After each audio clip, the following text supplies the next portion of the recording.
It's not just unit by unit inspections, it's contract or finding 3 or 4 contractors who can come out and start to provide some sort of guidance on costs, either cost per unit, cost per square foot, cost per whatever.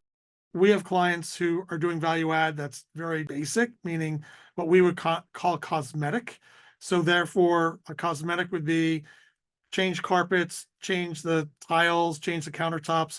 That typically becomes a cost per unit, right? So how much we'll go through in the units, how many one bedrooms, efficiencies, 2 bedrooms, 3 bedrooms, pardon me, and they can easily determine the cost per unit. But then there's the more intricate value adds, such as we want to change the entrance, we want to add more parking on the back, we want to put a gym in, we want to knock out 4 or 5 units and put in a co-working space so that it's a more of a live work type of environment.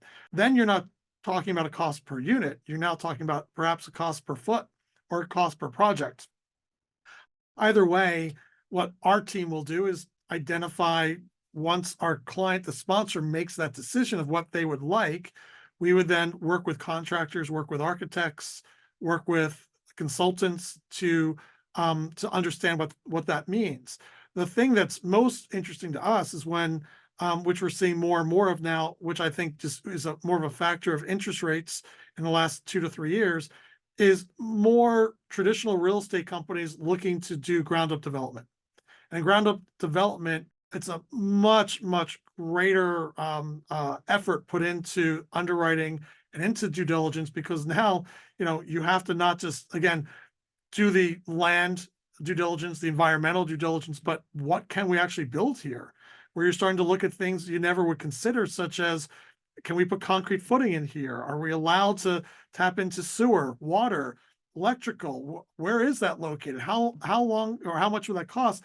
So that typically adds an extra, 30, 60, 90 days to a due diligence process, because your underwriting can understand that, yes, we're going to buy land, we're going to build 500 homes, but once you start doing due diligence, you have to bring in consultants and construction companies that will even let you know is that even possible to build homes in this particular location.